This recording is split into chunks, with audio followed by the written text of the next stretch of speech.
We're after a bit of Premier League magic this final game week. It's been a great season. There's been a gentle bit of anticlimax, but right at the end, could something happen? We've already spoken about Arsenal versus Everton. Now we've got Man City against West Ham. Kim, let me come to you. How are you nerve-wise going into this? Because, you're a seasoned pro by this point in terms of, head-to-head run-ins in final days. Yeah, and they're never not nerve-wracking, and they're never not more nerve-wracking than they should be. I mean, we were speaking before about the Aston Villa game.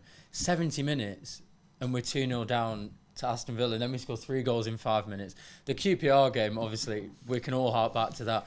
93rd minute, scoring a winner. Oh, you must have loved it as a QPR fan. I was down the other end, mate. Yeah, I was on the phone actually talking to my best man at my wedding, who's a Stoke City fan, the only person on the planet watching Stoke Bolton. And I said, "Is it over? Is it over?" And then came up the stairs and saw the Aguero goal. So yeah, you're right. It's never been completely. It's simple. never been as smooth sailing, and we have a thing amongst City fans called typical City, and it's things like winning 5-0 on the last day of the season but still going down and things like that. There's always been things where we've made it more difficult for ourselves, even with Pep Guardiola, the best manager of all time. But what I will say is, as I was saying before, I think West Ham at home with an already departing David Moyes and an already West Ham team who can only finish maximum 9th, there's no European places to play for, I think it's almost the perfect game for City. I mean, West Ham haven't beat City at City since 2015. They haven't actually beaten City at all since 2011, where they won on penalties.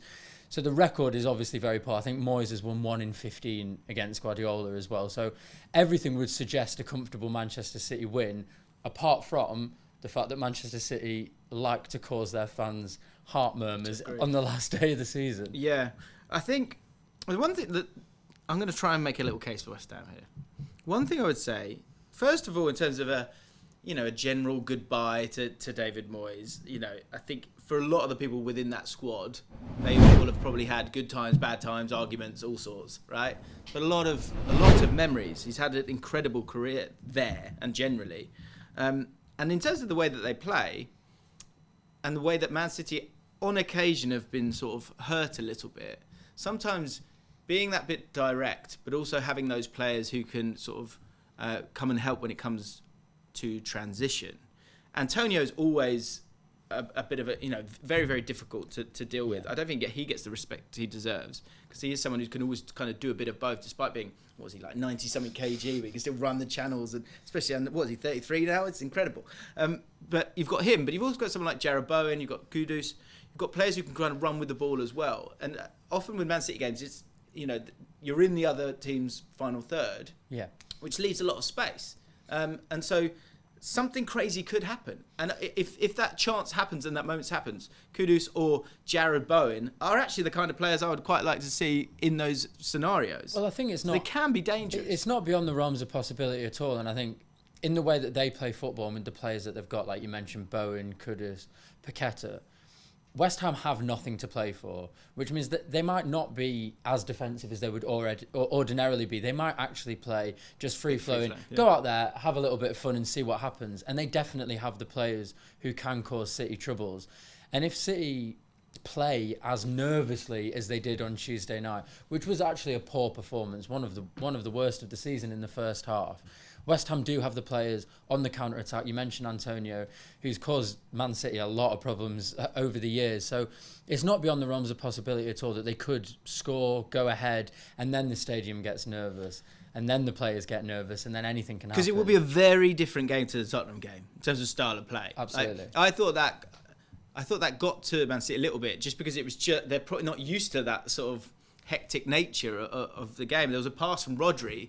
You just sort of played it out, and you're just like, you had to sort of blink. It's like, is that Rodri? We spoke about it in the last video about what sort of level of hope you were at. You said 10%. You agreed, Kim, which suggests that sort of there's a 90% there of that turns into expectation of we should get this done. So again, with all of these things, I think when we look at them on paper, what I try and do each week is kind of go, yeah, but how are people going to feel at different junctures? The first goal in this game is enormous, isn't it? Because if it doesn't come for if it goes to West Ham, say if it goes to Man City, you would imagine West Ham just fall away. But if it's the other way around, it could get tense, couldn't it? And I think both games, in the previous video, you linked the two games and you said you have to kind of group them together. You absolutely do, because the fans will know what's going on in each of those two games, and those messages will come across onto the pitch.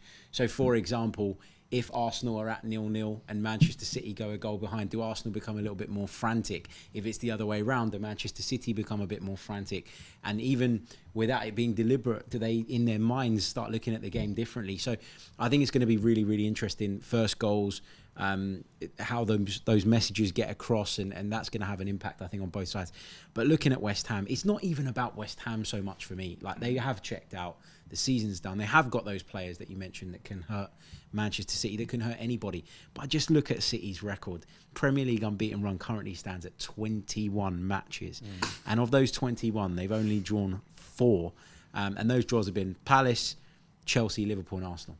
And I just look at this West Ham team and I think they're so far off of the best iteration of David Moyes' West Ham teams that we've seen over the years, that I give them very, very little chance of turning up and getting something. Yeah, I get it. And look, the last victory being in 2015, the team for West Ham that day, Aaron Cresswell, still knocking about, is the only one. Dimitri Payet was in that team. So it's been a while. I think the style of play thing, I do come back to that as well. It's like there can be that moment if they can keep it together and stop Man City. But Man City, I would say 90% of the games that they've played under Pep Guardiola, the opposition has been camped in that area. So that won't feel odd, or if like one or two chances don't go in, which kind of happened in the Tottenham game, and you start to go, well, hang on, that's just come off Dragonson's head. Like maybe the footballing gods are kind of at us here. You would imagine West Ham would wilt at some point, and David Moyes' record, I think, against those top teams is generally pretty bad. Yeah. In terms of Man City's front four and the depth as well, it's phenomenal. You've got Foden, KDB, Bernardo Silva have been playing behind Erling Haaland in recent games, but off the bench, Julian Alvarez, Jeremy Doku, and Jack Grealish didn't even get on in the game against Tottenham. Do you think he will kind of rely on the Foden, KDB, Bernardo Silva behind it? And why do you think he's gone to that in the last 5 or 6 games? I think he loves control, doesn't he, Guardiola? I think he loves control, and I think that's why he's been so insistent to play Jack Grealish in all of the big games throughout the treble-winning season, because he is the epitome of control. He slows the game down and he passes it back. I think Grealish has been ill recently, which is why he's been forced to use other options. And of course, you can't leave out Phil Foden, who probably will pick up the PFA Player of the Year, deservedly so. But I think that front four just offers a balance. Bernardo Silva on that right-hand side, again, he just controls games. He was very poor against Spurs, as was KDB, actually. But then KDB comes up with that moment of magic, and you can never leave Erling Haaland off the bench. 27 goals now. He will, for certain, be the golden boot. And then, as you mentioned, I mean, the quality off the bench. Jeremy Doku coming on was the exact substitution that we needed to make, and we couldn't have made that last year. And I think that's what's so fantastic about who Pep Guardiola's brought in, is you could tell in that Spurs game that Manchester City were getting quite a lot of space out wide through long balls over the top. And then you've got a man who can run at 90 kilometres an hour and you can't even see his feet when he dribbles, and you can bring him on. So we've got incredible depth. I would imagine for this game, I think Doku will start.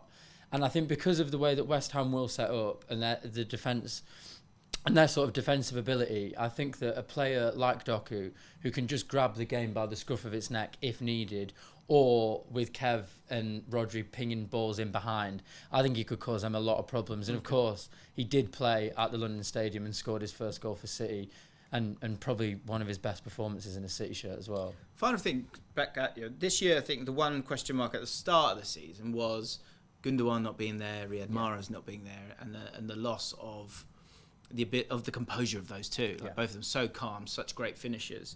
Does that creep into your head at all when it comes to this? And if obviously those two can't be the heroes on the final day, who do you think will be the hero at the weekend? That's a good question. I mean, thank you, mate. The Gundogan thing, I think, was a mistake, and I even think if we win the league and the FA Cup, I think it was still a mistake to get rid of him.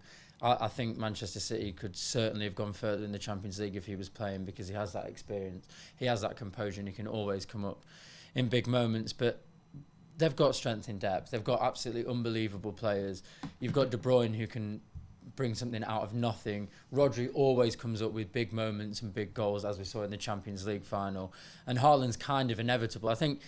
Where does your gut, when you look at those names, where's your gut go? If this is going to be one of those really, really tense games and West Ham score first or something like that, I actually think, and I'm just complete recency bias, I think Doku could do something because he's completely different to every other player that we have on the pitch, and he's actually very different to pretty much any of the other wingers in the Premier League.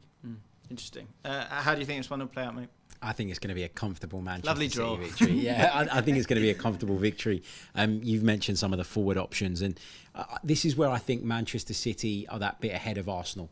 You look at Arsenal and you look at how they concentrate so much of their play, for example, down the right, and you think if you can stop Odegaard and Saka combining, you take quite a bit of their threat away. That's why they've had to work on set pieces. But you look at City, and it's any one of that group that can just turn it on and produce a magical moment.